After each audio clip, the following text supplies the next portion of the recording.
السلام علیکم ورحمۃ اللہ وبرکاتہ نحمده ونصلی علی رسولہ الکریم رب اشرح لی صدری ویسر لی امری واحلل عقدۃ من لسانی یفقہوا قولی رب زدنا علما اللہم انا نسألک علما نافعا ورزقا واسعا وقلبا شاکرا ولسانا ذاکرا وعملا متقبلا آمین یا رب العالمین۔ تفسیر سورۃ الشعراء آیت نمبر 105 سے 159 تک بیان کرنے کی کوشش کروں گی۔ اعوذ باللہ من الشیطان الرجیم۔ کذبت قوم نوح المرسلین، قوم نوح نے رسولوں کو جھٹلایا۔ اذ قال لهم اخوهم نوح الا تتقون، جب ان سے ان کے بھائی نوح نے کہا کہ کیا تم اللہ سے نہیں ڈرتے؟ انی لکم رسول امین، بے شک میں تمہارے لیے امانت دار رسول ہوں۔ فاتقوا اللہ واطیعون، لہذا تم اللہ سے ڈرو اور میری اطاعت کرو۔ وما اسألکم علیہ من اجر ان اجری الا علی رب العالمین، اور میں تم سے اس تبلیغ پر کوئی اجر نہیں مانگتا، میرا اجر تو رب العالمین کے ذمے ہے، لہذا تم اللہ سے ڈرو۔ فاتقوا اللہ واطیعون، لہذا تم اللہ سے ڈرو اور میری اطاعت کرو۔ قالوا انؤمن لک واتبعک الارذلون، انہوں نے کہا کیا ہم تجھ پر ایمان لائیں حالانکہ تیری پیروی تو رذیل لوگوں نے کی ہے۔ قال وما علمی بما كانوا يعملون، نوح علیہ السلام نے کہا اور مجھے کیا معلوم جو وہ عمل کرتے رہے ہیں۔ ان حسابهم الا علی ربی لو تشعرون، ان کا حساب تو میرے رب کے ذمے ہے اگر تم کچھ شعور رکھتے ہو۔ وما انا بطارد المؤمنین، اور میں مومنوں کو دور کرنے والا نہیں۔ ان انا الا نذیر مبین، میں تو کھلم کھلا ڈرانے والا ہوں۔ قالوا لئن لم تنتہ یا نوح لتکونن من المرجومین، وہ بولے اے نوح اگر تو باز نہیں آئے گا تو ضرور سنگسار کیے گئے لوگوں میں سے ہو جائے گا۔ قال رب ان قومی کذبون، نوح علیہ السلام نے کہا اے میرے رب بے شک میری قوم نے مجھ کو جھٹلایا۔ فافتح بینی وبینہم فتحا ونجنی ومن معی من المؤمنین، لہذا تو میرے اور ان کے درمیان فیصلہ فرما اور مجھے اور جو میرے ہمراہ مومن ہیں ان کو نجات دے۔ فَأَنْجَيْنَاهُ وَمَن مَّعَهُ فِي الْفُلْكِ الْمَشْحُونِ، چنانچہ ہم نے اسے اور جو لوگ بھری کشتی میں اس کے ساتھ تھے ان کو نجات دی۔ ثُمَّ أَغْرَقْنَا بَعْدُ الْبَاقِينَ، پھر اس کے بعد ہم نے سب کو پانی میں غرق کر دیا۔ ان فی ذلک لآیۃ وما کان اکثرهم مؤمنین، بے شک اس میں عظیم نشانی ہے اور ان کے اکثر مومن نہیں ہیں۔ وان ربک لہو العزیز الرحیم، بلا شبہ آپ کا رب وہی ہے غالب اور بہت ہی رحم کرنے والا۔ پہلے سبق میں آپ نے جو اوپر جو آیتیں پڑھی ہیں ان آیتوں میں اللہ تعالیٰ نے ان منکروں کا ذکر فرمایا تھا جو دنیا میں عذاب دوزخ کا انکار کرتے ہیں، اور میدان حشر میں دوزخ کی حالت اللہ کے آنکھوں کے سامنے، دوزخ کی حالت کو اپنی آنکھوں کے سامنے دیکھ کر دنیا میں دوبارہ پیدا ہونے کی آرزو کریں گے۔ اب ان آیتوں میں سب سے پہلے صاحب شریعت نبی حضرت نوح علیہ السلام سے شروع فرما کر چند رکوع میں کئی نبیوں کا تذکرہ اللہ تعالیٰ نے فرمایا ہے تاکہ معلوم ہو جائے کہ جب سے شریعت کا حکم روئے زمین پر شروع ہوا ہے اسی وقت سے دنیا میں ایسے لوگ بھی آئے ہیں کہ شریعت کے جن حکموں کو وہ اپنی مرضی کے خلاف پاتے ہیں ان حکموں کو نہیں مانتے، اور جن حکموں کو اپنی مرضی کے خلاف نہیں پاتے، جو ان کی مرضی کے مطابق ان کی خواہشوں کے مطابق ہوتی ہیں ان پر ایمان لاتے ہیں اور ان پر عمل کرتے ہیں، لیکن جو ان کی مرضی کے خلاف ہوتی ہیں ان حکموں کو نہیں مانتے۔ سب سے پہلی نصیحت سارے نبیوں کی یہی تھی اور ان سب نبیوں نے یہی کہا تھا کہ اے لوگو اللہ سے ڈرو، فاتقوا اللہ واطیعون، اللہ سے ڈرو، اس کی نافرمانی مت کرو، اس کی نافرمانی مت کرو، اور میں اللہ کی طرف سے پیغام پہنچانے والا تمہارے پاس بھیجا گیا ہوں۔ پھر یہ بھی سارے پیغمبر کہتے رہے کہ وما اسألکم علیہ من اجر ان اجری الا علی رب العالمین فاتقوا اللہ واطیعون، اور جو میں دعوت کا کام کر رہا ہوں، جو میں تبلیغ تم کو کر رہا ہوں، اس پر میں تم سے کوئی بھی تو مزدوری اور کوئی بھی تو تم سے معاوضہ طلب نہیں کر رہا کہ تم مجھ کو مزدوری دو یا معاوضہ دو یا اتنا مقرر کیا ہے میں تم سے اس نصیحت پر کچھ بھی تو نہیں مانگ رہا، میں تو بس اللہ کا رسول ہوں، یہی چاہتا ہوں کہ تم مجھ کو اللہ کا رسول مان لو اور میری نصیحت پر عمل کرو۔ سورۃ انعام میں بھی گزر چکا ہے کہ قریش نے بھی حضرت صلی اللہ علیہ وسلم سے یہی کہا تھا کہ تمہارے پاس ہر وقت کمینے اور کم ظرف لوگ جمع رہتے ہیں، یہی کہا تھا قالوا انؤمن لك واتبعك الارذلون قال وما علمی بما كانوا يعملون۔ قریش نے بھی نبی علیہ الصلوۃ والسلام سے یہی کہا تھا کہ آپ کے پاس ہر وقت یہ کمینے اور کم ظرف لوگ بیٹھے رہتے ہیں، اس لیے ہم اشراف لوگ ہیں، ہم عزت والے لوگ ہیں، ہم مالدار لوگ ہیں، ہم رئیس ہیں، آپ کی مجلس میں نہیں بیٹھ سکتے جب تک آپ ان کو اپنے پاس سے نہیں اٹھائیں گے، ہم ان کے ساتھ بیٹھنے کو اپنی بے عزتی سمجھتے ہیں۔ وہی بات قوم نوح نے بھی حضرت نوح علیہ الصلوۃ والسلام سے ان آیتوں میں کہی ہے۔ جس طرح قریش نے نبی علیہ الصلوۃ والسلام کو طرح طرح کی تکلیفیں دیں، اسی طرح حضرت نوح کے زمانے سے لے کر حضرت عیسیٰ کے زمانے تک مخالف لوگ اللہ کے رسولوں کو تکلیفیں دیتے رہے۔ غرض سب سے پہلے صاحب شریعت لانے والے نبی کون ہیں؟ حضرت نوح علیہ الصلوۃ والسلام۔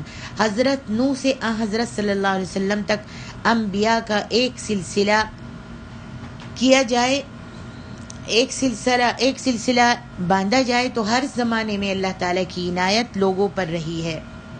اللہ بڑی عنایتیں، بڑی نوازشیں کرتا رہا ہے کہ ہر زمانے میں اللہ تعالیٰ نے احکام شریعت نازل فرمائے۔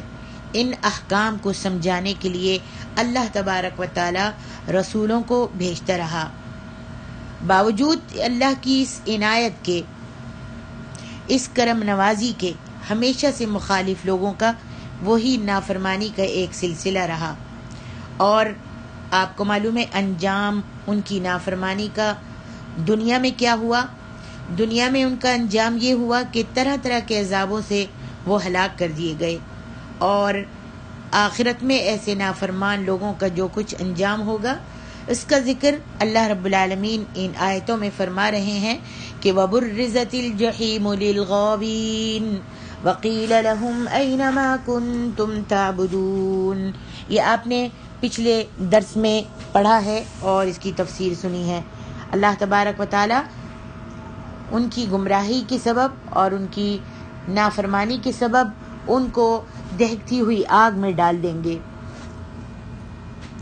پھر قیامت والے دن یہ لوگ اپنی گمراہی اور نافرمانی پر افسوس کریں گے، کبھی اپنے بہکانے والوں کو برا کہیں گے، کبھی دنیا میں دوبارہ پیدا ہونے اور نیک کام کرنے کی تمنا کریں گے، اور کبھی ان انبیاء کی شفاعت کی آرزو کریں گے جن کو دنیا میں تکلیفیں دیتے تھے۔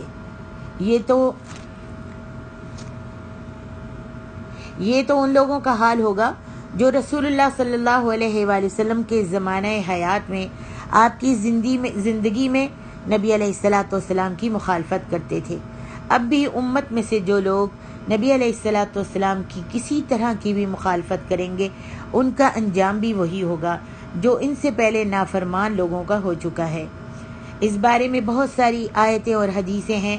سورۃ بقرہ میں گزر چکا ہے کہ جس شخص کے دل میں اللہ کی کچھ ذرا سی بھی محبت ہوتی ہے نا، وہ اللہ کے رسول صلی اللہ علیہ وسلم کی فرما برداری ضرور کرتا ہے۔ اور صحیح بخاری میں حضرت عبداللہ ابن عباس اور حضرت عبداللہ ابن عباس اور حضرت ابو ہریرہ کی روایت سے جو حدیثیں ہیں ان کا حاصل یہ ہے کہ اللہ تبارک و تعالیٰ کی طرف سے فرشتوں نے نبی علیہ الصلوۃ والسلام کو، آپ سو رہے تھے تو آپ کو سوتے میں آ کر جنت کے کھانے کی چنے ہوئے دسترخوان کی مثال دے کر امت کے لوگوں کو اچھی طرح سمجھا دیا ہے کہ بغیر پوری فرمانبرداری کے، اچھی فرمانبرداری کے، نبی علیہ الصلوۃ والسلام کی اطاعت کے بغیر کوئی شخص بھی جنت میں نہیں جا سکتا۔ اللہ رب العالمین کل مسلمانوں کو دعا کرتے ہیں کہ اللہ سارے مسلمانوں کو رسول صلی اللہ علیہ وسلم کی فرمانبرداری کا شوق عطا فرما دے، تاکہ نافرمان لوگوں کی طرح ایک دفعہ دنیا سے اٹھ جانے کے بعد پھر دوبارہ دنیا میں پیدا ہونے اور نبی علیہ الصلوۃ والسلام کی فرمانبرداری کی حسرت دل میں باقی نہ رہے، اس لیے کہ زندگی تو ایک ہی دفعہ ہے، یہ دنیا دار العمل ہے، اس میں اللہ رب العالمین نے ہم کو عمل کرنے کے لیے بھیجا ہے۔ اگر ہم یہاں پر عمل کر لیں گے تو آخرت میں ہم کو اس کی جزا ملے گی، لیکن اگر نبی علیہ الصلوۃ والسلام کی فرمانبرداری نہیں کی، اللہ اور اس کے رسول کی محبت کو دل میں نہیں رکھا اور یقین کے ساتھ اپنے اللہ پر اور رسول پر ایمان نہ لائے اور اللہ رسول کی نافرمانی میں لگے رہے، تو قیامت والے دن وہی حال ہوگا جو ابھی آپ نے سنا ہے۔ وہ انسان افسوس کرے گا اور کہے گا کہ اللہ بس کچھ دیر کے لیے، کچھ منٹوں کے لیے مجھ کو دنیا میں بھیج دے تاکہ میں جا کر تیری فرمانبرداری کے کام کروں۔ حضرت عبداللہ ابن عباس کے قول کے مطابق ارذلون کے معنی اہل پیشہ لوگوں کے ہیں، اہل پیشہ لوگوں کے ہیں۔ نوح علیہ الصلوۃ والسلام نے اپنی قوم کی بات کا یہ جواب دیا کہ مجھ کو ان غریب لوگوں کے پیشے سے کچھ سروکار نہیں، یعنی جو لوگ ایمان لائے تھے اور نوح علیہ الصلوۃ والسلام کے پاس بیٹھتے تھے ان کو انہوں نے کمینہ اور کمتر لوگ کہا تھا۔ نوح علیہ الصلوۃ والسلام کو تو معلوم نہیں تھا نا کہ جو میرے پاس بیٹھے ہوئے ہیں ان کا پیشہ کیا ہے، یہ کیا کام کرتے ہیں، ان کے پاس کتنا مال ہے، یہ کیسے لوگ ہیں۔ آپ کو تو بس ان کے ایمان سے مطلب تھا، ان کی رسالت کے اقرار سے مطلب تھا، اللہ کی توحید کا پیغام سنانے سے آپ کو مطلب تھا۔ آپ یہ نہیں چاہتے تھے کہ غریب لوگ جو ہیں وہ میرے پاس نہ بیٹھیں، کہ ایماندار لوگ، جو بڑے لوگ ہیں، جو سردار لوگ ہیں، جو مالدار لوگ ہیں، جو پیشہ والے اہل پیشہ ہیں، جن کا پیشہ بہت اونچا ہے، وہ لوگ ایمان لائیں نہیں۔ آپ فرماتے ہیں کہ مجھ کو ان غریب لوگوں سے کے پیشے سے کوئی سروکار نہیں، میں تو غریب ہو یا امیر ہو، شریف ہو یا جیسا بھی، ہر ایک کو اللہ رب العالمین کی عبادت کی نصیحت کرتا ہوں، اور ظاہر میں جو شخص میری نصیحت پر عمل کرتا ہے اس کو میں نیک سمجھتا ہوں۔ کسی کے دل کا حال یا اس کا پیشہ، اس کا مال یا اس کا پیشہ یا اس کا حسب نسب تو مجھ کو معلوم نہیں ہے، یہ غیب کا حال اللہ رب العالمین کو معلوم ہے، یہ غیب کی بات ہے، اللہ تعالیٰ جانتا ہے، اور ہر شخص کی نیت کا معاملہ اسی اللہ رب العالمین کو معلوم ہے۔ اگر تم اس بات کو اچھی طرح سمجھ لو جو میں تم کو سمجھانا چاہ رہا ہوں، تو پھر تمہارا کچھ بھی اعتراض مجھ پر باقی نہیں رہتا، اور تم لوگوں کے کہنے سے میں ان غریب ایمانداروں کو اپنی مجلس سے نہیں نکال سکتا۔ سبحان اللہ، کہا میں ان غریبوں کو جو میرے پاس بیٹھے ہیں، جو ایمان لائے ہیں، تمہارے کہنے سے میں اپنی مجلس سے ان کو نہیں نکال سکتا۔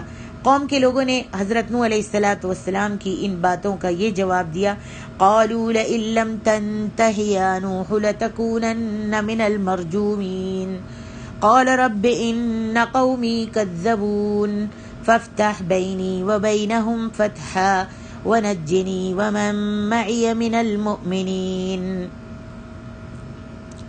یہ جواب دیا قوم نوح علیہ الصلوۃ والسلام کی ان باتوں کا، قوم نے یہ جواب دیا کہ اے نوح، اگر تم اپنی اس طرح کی باتوں سے باز نہیں آؤ گے تو ہم تم کو پتھروں سے کچل کر مار ڈالیں گے۔ آخر مجبور ہو کر نوح علیہ الصلوۃ والسلام نے بد دعا کی، اور سوائے حضرت نوح اور ان کے فرمانبردار لوگوں کے ساری قوم طوفان میں غرق ہو گئی۔ اسی کے بارے میں فرمایا کہ اس قصے میں رسولوں کی مخالفت کرنے والوں کے لیے اگرچہ بڑی عبرت ہے، مگر جو لوگ علم الہی میں نافرمان ٹھہر چکے ہیں، اللہ کے علم میں نافرمان ٹھہر چکے ہیں، تقدیر میں جن کو نافرمان لکھا جا چکا ہے وہ راہ راست پر نہیں آتے، اور ایسے لوگوں کی سرکشی اگرچہ ہر وقت قابل سزا ہے، اللہ چاہے تو ان کی سرکشی کے معاوضے میں، سرکشی کے بدلے میں، ان کی بغاوت کے بدلے میں، ان کے ایمان نہ لانے کے بدلے میں کبھی بھی ان کو سزا دے سکتا ہے، ان کو برباد کر سکتا ہے، عذاب دے سکتا ہے، لیکن اللہ رب العالمین نے اپنی رحمت سے جب تک ایسے لوگوں کو مہلت دے رکھی ہے اس وقت تک وہ سرکشی کرتے رہتے ہیں، پھر جب اللہ رب العالمین ان کو پکڑتا ہے تو اس کی پکڑ جو ہے وہ بڑی زبردست ہوتی ہے۔ صحیح بخاری مسلم کے حوالے سے ابو موسیٰ اشعری کی حدیث ہے کہ اللہ تبارک و تعالی جب تک چاہتا ہے نافرمان لوگوں کو مہلت دیتا ہے، پھر جب ان کو پکڑتا ہے تو بالکل برباد کر دیتا ہے، نیست و نابود کر دیتا ہے۔ قوم نوح کے انجام اور فتح مکہ تک کے نافرمان اہل مکہ کے انجام کی یہ حدیث گویا تفسیر ہے۔ طوفان کا پورا قصہ سورۃ ہود میں گزر چکا ہے اور آپ اس کی تفسیر سن چکی ہیں، پڑھ چکی ہیں۔ اگرچہ ظاہر میں ہر ایک قوم نے فقط اپنے رسول کو جھٹلایا ہے، لیکن صحیح بخاری و مسلم کے حوالے سے ابو ہریرہ کی حدیث ہے جس میں نبی علیہ الصلوۃ والسلام نے فرمایا، نماز، روزہ اور حلال و حرام کے احکام ہر ایک نبی کے زمانے میں بدلتے رہے ہیں۔ نماز، روزہ اور حلال و حرام کے احکام ہر ایک نبی کے زمانے میں بدلتے رہے ہیں، مگر اللہ کی وحدانیت جو اصل دین ہے اس سے کوئی شریعت بھی خالی نہیں ہے۔ یعنی جتنے بھی پیغمبر آئے سب نے سب سے پہلے اپنی اپنی قوم کو اللہ کی وحدانیت کا اقرار دلایا، کہا یا قوم اعبدوا اللہ ما لکم من الہ غیرہ، سب سے پہلے توحید بیان کی، توحید کی طرف بلایا۔ جو بھی قوم آئی، جو بھی رسول آئے، ان سب نے توحید کی طرف سب سے پہلی دعوت دی۔ جس قوم نے بھی ایک شریعت اور ایک رسول کو جھٹلایا اس نے تمام رسولوں کو جھٹلایا۔ جس کسی امت نے بھی، جس قوم نے بھی ایک شریعت کو جھٹلایا یا کسی ایک رسول کو نہیں مانا اس نے تمام رسولوں کو جھٹلایا، تمام رسولوں کی تکذیب کی۔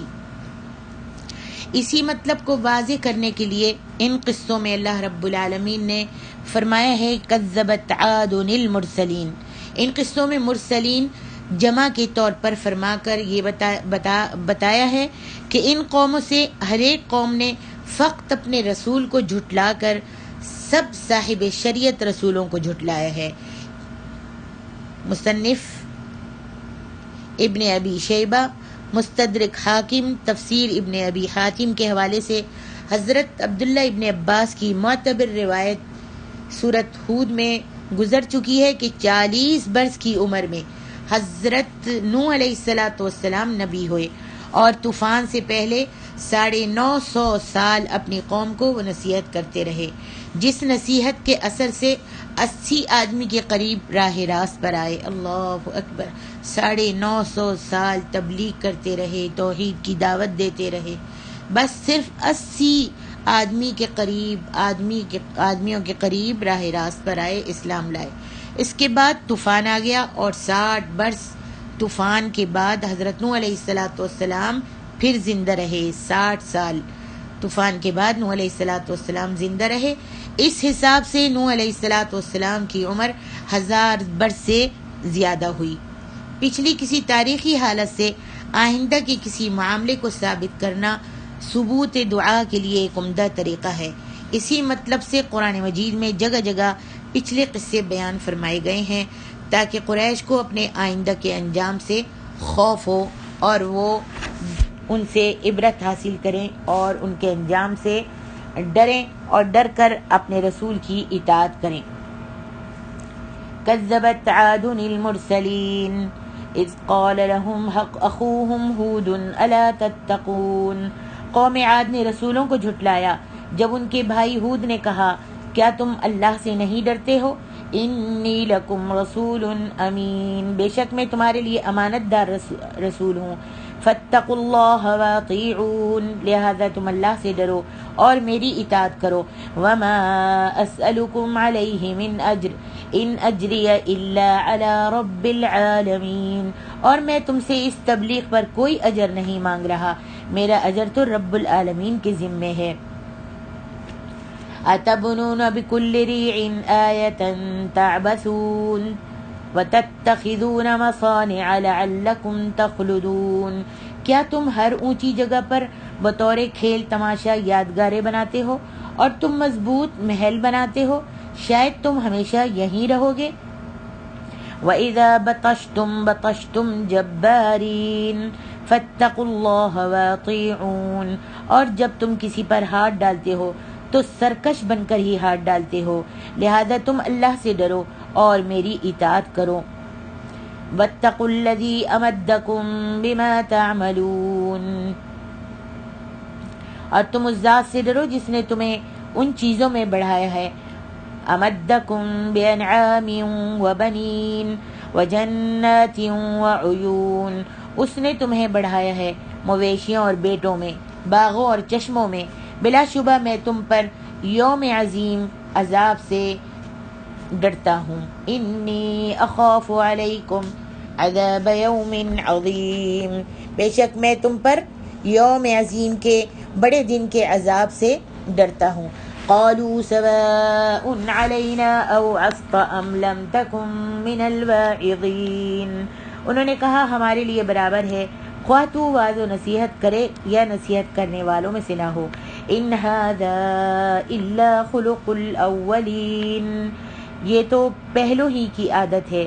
وما نحن بمعذبین، اور ہم عذاب دیے جانے والے نہیں.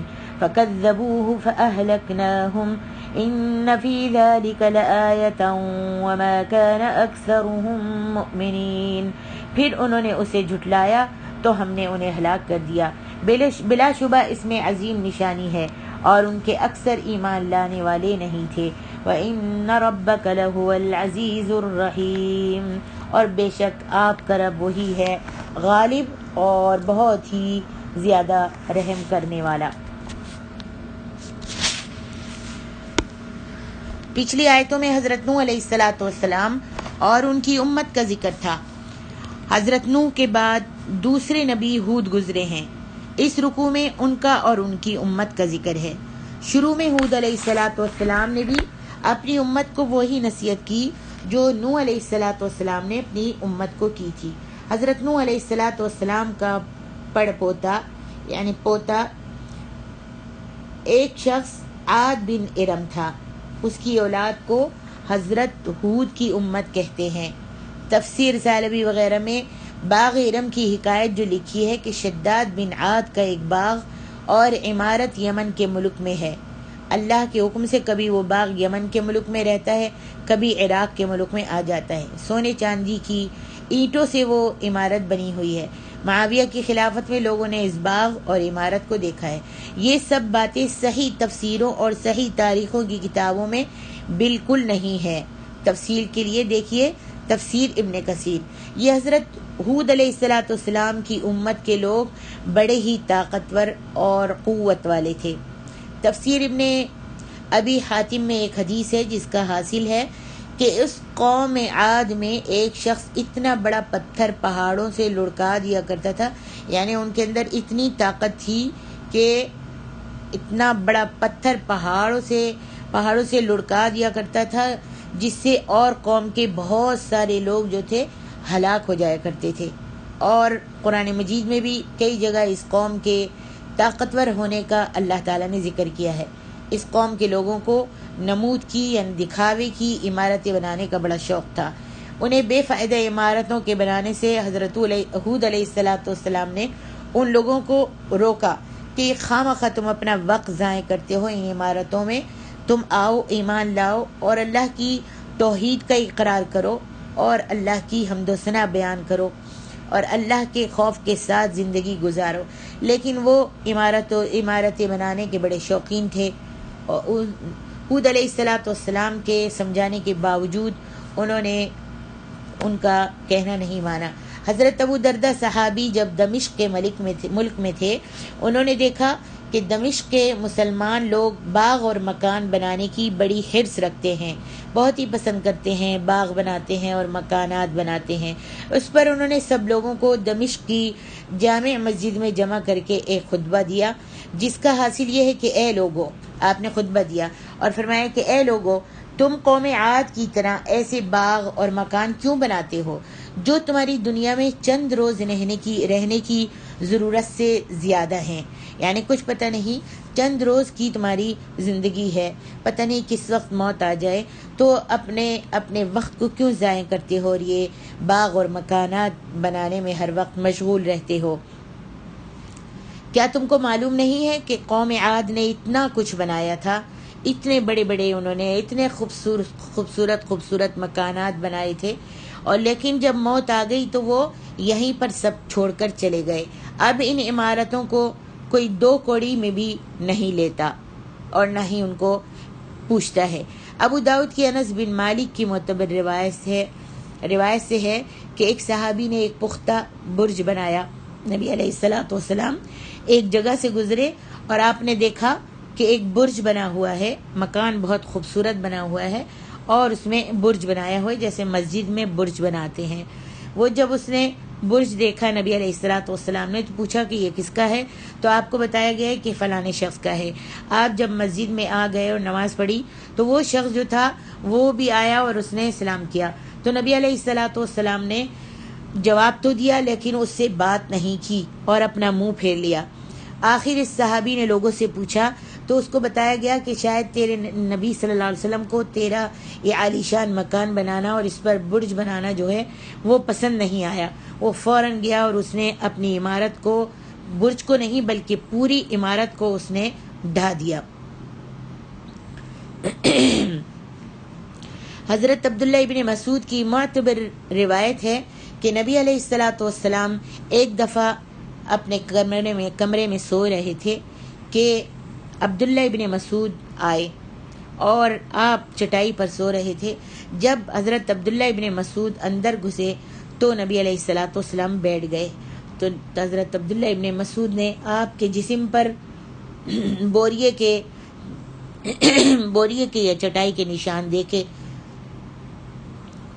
تو عبداللہ ابن مسعود نے کہا کہ اگر مجھ کو خبر ہوتی تو میں آپ کے لیے یا رسول اللہ کوئی بچھونا بچھا دیتا، کوئی بستر بچھا دیتا۔ آپ نے جواب دیا، اللہ اکبر، ما لی ولی الدنیا ما انا فی الدنیا الا کراکب الذی استظل تحت الشجرہ ثم راح وترکہا۔ اللہ اکبر۔ نبی علیہ السلام نے فرمایا، مجھے دنیا سے کوئی مطلب نہیں، میں کہاں اور دنیا کہاں، مجھے دنیا سے کوئی مطلب نہیں، میں تو اس دنیا میں ایک مسافر کی طرح ہوں۔ جیسے ایک مسافر چلتے چلتے تھک جاتا ہے تو ایک درخت کے سائے کے نیچے تھوڑی دیر کے لیے آرام کرنے کے لیے بیٹھ جاتا ہے، آرام کرتا ہے اور پھر چلنا شروع کر دیتا ہے۔ اللہ اکبر، یہ میرے اور آپ کے نبی کا حال ہے۔ اور دوسری حدیثوں میں بھی صحیح مسلم کی روایت میں اللہ کے رسول صلی اللہ علیہ وآلہ وسلم نے مثال دی ہے اس دنیا کی۔ فرمائی یہ دنیا کی مثال ایسی ہے کہ کوئی سمندر میں اپنی انگلی ڈبوئے پھر باہر نکالے، اس کی انگلی میں پانی کتنا آتا ہے آپ کو معلوم ہے؟ سمندر میں انگلی ڈبوئیں تو باہر نکال کر اس کو ٹپکائیں تو کتنا ٹپکتا ہے، قطرہ یا 2 قطرے؟ آپ نے فرمایا دنیا کی مثال سمندر میں ایسی ہے جیسے یہ قطرے یہ دنیا ہے اور پورا سمندر آخرت ہے۔ جیسے یہ 2 قطرے ٹپکے ہیں، صرف دنیا جو ہے یہ 2 قطروں کی مانند ہے اور پورا سمندر جو ہے وہ آخرت ہے۔ یعنی اللہ کے سامنے دنیا کی کوئی بھی حیثیت نہیں ہے، دنیا حقیر ہے۔ اگر یہ دنیا اللہ کو پسند ہوتی تو کبھی بھی رسول اللہ صلی اللہ علیہ وسلم فرمایا کبھی بھی کسی کافر کو ایک گھونٹ بھی پانی کا نہ پلاتا۔ دنیا اللہ تبارک و تعالیٰ کو پسند ہی نہیں ہے، اور نہ ہی نبی علیہ الصلاۃ والسلام کو پسند تھی۔ اللہ کے رسول صلی اللہ علیہ وآلہ وسلم نے فرمایا الدنیا جیفہ وطالبها کلاب، دنیا جو ہے وہ مردار ہے اور اس کو طلب کرنے والا کتا ہے۔ اس واسطے اللہ رب العالمین نے اس دنیا کو کوڑا کرکٹ کی طرح، جیسے کوڑا کچرا ہوتا ہے نا، اس کی طرح کافروں کو دے دیا ہے۔ فرمایا الدنیا سجن المؤمن و جنت الکافر، دنیا جو ہے وہ مومن کے لیے قید خانہ ہے اور کافر کے لیے جنت ہے۔ تو ہم کو اس دنیا میں یہ دنیا جو ہے عارضی مقام ہے، اس دنیا سے ہم کو دل نہیں لگانا چاہیے۔ ہم کو چاہیے کہ اپنی زندگی اللہ اور اس کے رسول کی اطاعت میں، اس کی عبادت میں گزاریں، قرآن مجید کی تلاوت کرتے رہیں، اپنی نمازوں کی پابندی کریں، نمازوں میں غفلت نہ کریں، نمازوں میں سستی نہ کریں، اور ہمیشہ اپنی زندگی میں یا رب یہ دیکھیں کہ کیا چیز اللہ نے حلال کی ہے، کیا کام کرنے کا اللہ نے حکم دیا ہے، اور جس کام سے اللہ نے ہم کو روکا ہے، اس کے رسول نے روکا ہے، ہم اس کام سے رک جائیں، اپنی زندگی کو اللہ اور اس کے رسول کی اطاعت میں اور خوف خدا میں گزارنے کی کوشش کریں۔ یہ دنیا چند روزہ ہے، اس میں ہم رات دن لگے رہتے ہیں، کتنے لگتے ہیں، اللہ اکبر، کبھی کچھ بنا رہے ہیں، کبھی کچھ جوڑ رہے ہیں، کبھی گھر کی سیٹنگ کر رہے ہیں، کبھی بچوں کے لیے پریشان ہیں، کبھی شوہر کے لیے پریشان ہیں، کبھی رشتہ داروں کے لیے پریشان ہیں، ہر طرف سے پریشانی پریشانی، دنیا ہی دنیا ہے۔ ہم کبھی اللہ کی محبت اپنے دل میں نہیں لاتے، کبھی اپنے اس قبر کو یاد نہیں کرتے جو قبر صرف 1.25 گز کا 1.5 گز کا ہمارے لیے گڑھا ہے، جس کے اندر ہم نے جانا ہے۔ کبھی ہم نے سوچا کہ ہم نے اس کے لیے کیا تیاری کی ہے، کون سا گدا تیار کیا، کون سا تکیہ تیار کیا۔ وہ اندھیری کوٹری جہاں پر روشنی کی ایک کرن بھی نہیں آئے گی، جہاں پہ ایک سراغ بھی نہیں ہوگا کہ کہیں سے کوئی روشنی آ جائے اور میں آرام پالوں۔ اللہ اکبر، کبھی ہم اپنے قبر کو اندھیری کوٹری میں بیٹھ کر یاد کریں۔ یہ دنیا فانی ہے، اس دنیا پہ جو رشتہ ہے، جو اس دنیا کو پسند کرتا ہے، اس کے مال کو پسند کرتا ہے، تو اللہ اور اس کے رسول اس کو پسند نہیں کرتے۔ حضرت عبداللہ ابن عباس کے صحیح قول کے مطابق یہاں پر اللہ رب العالمین نے فرمایا اتبنون بکل ریع آیۃ تعبثون، کیا تم بناتے ہو اونچی اونچی جگہ پر نشان اپنے کھیلنے کے لیے؟ اللہ اکبر، اللہ رب العالمین فرماتے ہیں کیا تم پسند کرتے ہو کہ تم اپنے لیے کیا کیا بناتے ہو؟ ذرا دیکھو تو صحیح، کیا کیا تم بناتے ہو۔ ری کے معنی ہے اونچی جگہ کے، اسی مطلب کے ادا کرنے کے لیے شاہ صاحب نے ریح کا ترجمہ ٹیلے کے لفظ سے کیا ہے۔ ٹیلا جو ہوتا ہے نا، اس کے معنی کیے ہیں۔ قوم ہود کے قصے کا حاصل یہ ہے کہ جب اپنی امت کے لوگوں کو اللہ تعالیٰ کی طرح طرح کی نعمتیں یاد دلا دلا کر بے فائدہ عمارتیں بنانے سے اور آپس کے ظلم و زیادتی سے ہود علیہ السلام نے منع کیا، تو امت کے لوگوں نے سرکشی سے یہ جواب دیا کہ اے ہود، تم ہم کو نصیحت نہ کیا کرو۔ جواب دیا کہ تم ہم کو نصیحت نہ کیا کرو۔ قالوا سواء علینا اوعظت ام لم تکن من الواعظین ان هذا الا خلق الاولین وما نحن بمعذبین۔ کیا جواب دیا؟ انہوں نے کہا کہ اے ہود، تم ہم کو نصیحت مت کیا کرو، ہم تمہاری ایک بھی نہیں سنیں گے، ایک نصیحت پر عمل نہیں کریں گے، اور پچھلے لوگوں کی عادت کے مطابق ہم عیش و عشرت کے ساتھ اپنی زندگی بسر کریں گے، اور جس عذاب سے تم ہر وقت ہم کو ڈراتے رہتے ہو اس سے بھی ہم نہیں ڈرتے۔ اس کے بعد سورۃ ہود میں گزر چکا ہے کہ ایک سخت آندھی کے عذاب سے یہ قوم ہلاک ہوئی۔ اسی کو فرمایا کہ ایسی طاقتور قوم، اتنے لمبے چوڑے لوگ، ان پر عذاب کیسے آیا؟ ان کو اللہ رب العالمین نے اتنی طاقتور قوم کو ہوا جیسی چیز سے ہلاک کر دیا. اور یہ ہلاک کرنا اللہ کی قدرت کی ایک بڑی نشانی ہے. لیکن اللہ رب العالمین کے لوح محفوظ میں جو لوگ گمراہ ٹھہر چکے ہیں وہ اللہ کی قدرت کی نشانیوں سے بالکل غافل ہیں. جب تک اللہ کو منظور ہوتا ہے یہ غافل لوگ غفلت سے اپنی زندگی بسر کرتے رہتے ہیں، ٹالم ٹولی کرتے ہیں. آج بھی ایسے لوگ موجود ہیں. اللہ رب العالمین نے ان کو مال و دولت، صحت و تندرستی، عافیتوں سے نوازا ہوا ہے. بیٹے بھی دیے ہیں، مال بھی دیے ہیں، باغات بھی دیے ہیں، بینک بیلنس بھی دیا ہے، اور کوٹھیاں بنگلے بھی دیے ہیں. اور پھر اللہ کی فرما برداری میں آئیں شائیں کرتے رہتے ہیں. اچھا کل کر لیں گے، اچھا آج کر لیں گے، صدقہ دینے کا وقت آتا ہے تو اچھا پھر دے لیں گے، اچھا اتنا دوں گے، اتنا دیں گے تو ہمارا اتنا نقصان ہو جائے گا، ہمارے مال میں، ہمارے بینک بیلنس میں اتنی کمی ہو جائے گی. اور اللہ کے نام پر دینے سے ٹالم ٹولی کرتے رہتے ہیں. نماز میں بھی ان سستیاں اور غفلتیں کرتے ہیں. تو اللہ رب العالمین نے ان کے نصیب میں جہنم لکھ دی ہے، اپنا عذاب لکھ دیا ہے. یہ غافل لوگ غفلت سے اپنی زندگی بسر کرتے رہتے ہیں. پھر جب اللہ تعالیٰ ان کو پکڑتا ہے تو پھر ان کو برباد کر دیتا ہے، اور کہیں سے بھی پھر ان کی مدد کرنے والا کوئی بھی نہیں آتا. اللہ اکبر. اللہ ہم کو اپنے عذابوں سے بچائے. فرمایا کذبت ثمود المرسلین، قوم ثمود نے رسولوں کو جھٹلایا.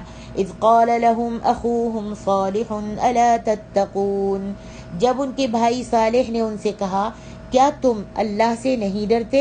انی لکم رسول امین، بلا شبہ میں تمہارے لیے امانت دار رسول ہوں. فاتقوا اللہ واطیعون، لہذا تم اللہ سے ڈرو اور میری اطاعت کرو. وما اسألکم علیہ من اجر ان اجری الا علی رب العالمین، اور میں اس تبلیغ پر تم سے کوئی بھی تو اجر نہیں مانگ رہا، میرا اجر تو رب العالمین کے ذمے ہے. اتترکون فیما ہاہنا آمنین، کیا تمہیں یہاں کی چیزوں میں پرامن چھوڑ دیا جائے گا؟ فی جنات وعیون وزروع ونخل طلعها ہضیم، یعنی باغوں اور چشموں میں، اور کھیتوں اور کھجوروں میں جن کے خوشے نرم و نازک ہیں. وَتَنْحِتُونَ مِنَ الْجِبَالِ بُيُوتًا فَارِهِينَ، اور تم اتراتے ہو پہاڑوں سے گھر تراشتے ہو. فَاتَّقُوا اللَّهَ وَاطِيعُونَ، چنانچہ تم اللہ سے ڈرو اور میری اطاعت کرو. وَلَا تُطِيعُوا أَمْرَ الْمُسْرِفِينَ، اور تم حد سے بڑھنے والوں کے حکم کی اطاعت مت کرو. الَّذِينَ يُفْسِدُونَ فِي الْأَرْضِ وَلَا يُصْلِحُونَ، جو زمین میں فساد کرتے ہیں اور اصلاح نہیں کرتے. حضرت نوح علیہ السلام سے شروع ہو کر یہ تیسرے پیغمبر حضرت صالح ہیں جو حضرت ہود کے بعد نبی ہوئے. قوم سمود ان کی امت کا نام ہے. شروع میں صالح علیہ السلام نے بھی اپنی امت کو وہی نصیحت کی ہے جو نوح اور ہود علیہ السلام نے اپنی امت کو کی تھی. اس امت کو بھی عمارتیں بنانے کا بڑا شوق تھا، بلکہ یہ تو قوم عاد سے بھی زیادہ عمائر بنانا پسند کرتے تھے، اور یہ پہاڑوں پر بناتے تھے، پہاڑوں کو تراش تراش کر. قوم عاد کے لوگ تو زمین پر پختہ مکان اینٹ اور پتھر کے بناتے تھے. یہ لوگ پہاڑوں میں مکان تراش تراش کر ان مکانوں میں رہتے تھے اور ان کو زیب و زینت دیا کرتے تھے. صحیح بخاری وغیرہ کے حوالے سے روایتیں ہیں کہ تبوک کی لڑائی کے وقت نبی علیہ السلام اپنی اس قوم کے اجڑے ہوئے مکانات پر سے گزرے اپنے صحابیوں کے ساتھ، اور آپ نے صحابہ کو ان لوگوں کے مکانات کے اندر جانے سے منع فرما دیا، اور سوائے اونٹنی والے کنویں کے اور کسی پانی سے جن صحابہ نے آٹا گوندا تھا یہاں کھانا پکایا تھا وہ آٹا، یا کھانا پکایا تھا یا آٹا گوندا تھا، وہ آٹا اور کھانا آپ نے پھینکوا دیا تھا، اور فرمایا تھا کہ اس عذاب میں گرفتار ہوئی قوم کے مکانات کو دیکھ کر اللہ سے ڈرنا چاہیے.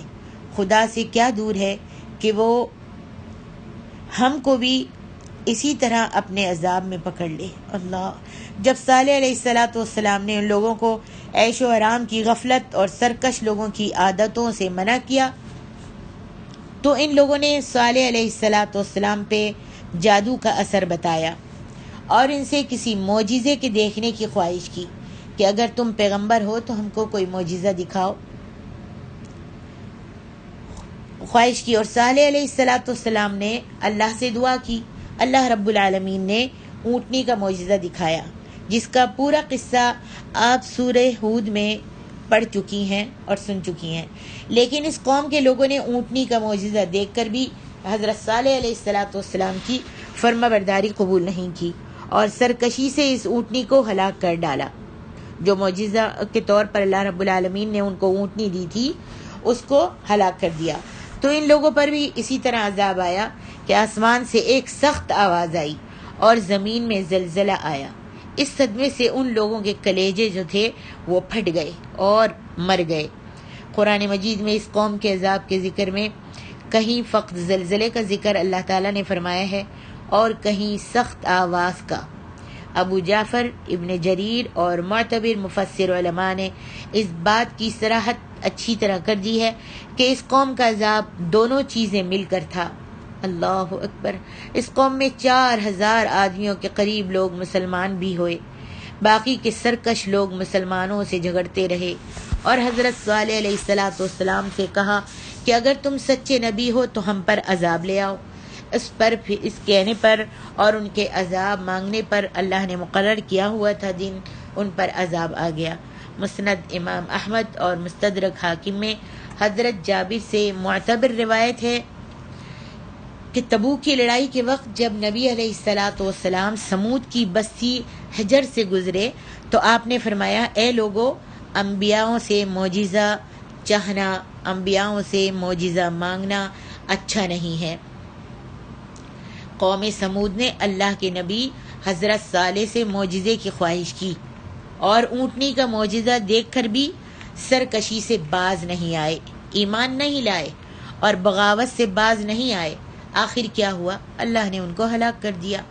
حاصل کلام یہ ہے کہ یہ دونوں قومیں، قوم عاد اور قوم سمود، جس طرح دنیا کی آرائش کی چیزیں، دنیا کی زیب و زینت کی چیزیں، دنیا کے عیش و آرام کی چیزیں، جیسے باغوں پر مرتے تھے، باغ بناتے تھے، پختہ مکانات کے بناتے تھے، پختہ مکانات، بڑے خوبصورت مکانات پہاڑوں پر بنانے کے شوق اور حرص میں اپنی عمر گزارتے تھے۔ اس طرح کی آرائش اللہ کے رسول صلی اللہ آرائش دنیا اللہ کے رسول صلی اللہ علیہ وآلہ وسلم نے اپنی امت کے حق میں بھی ناپسند فرمائی ہیں۔ معتبر سند سے ترمذی میں حضرت علی سے روایت ہے، جس کا حاصل یہ ہے کہ ہجرت کے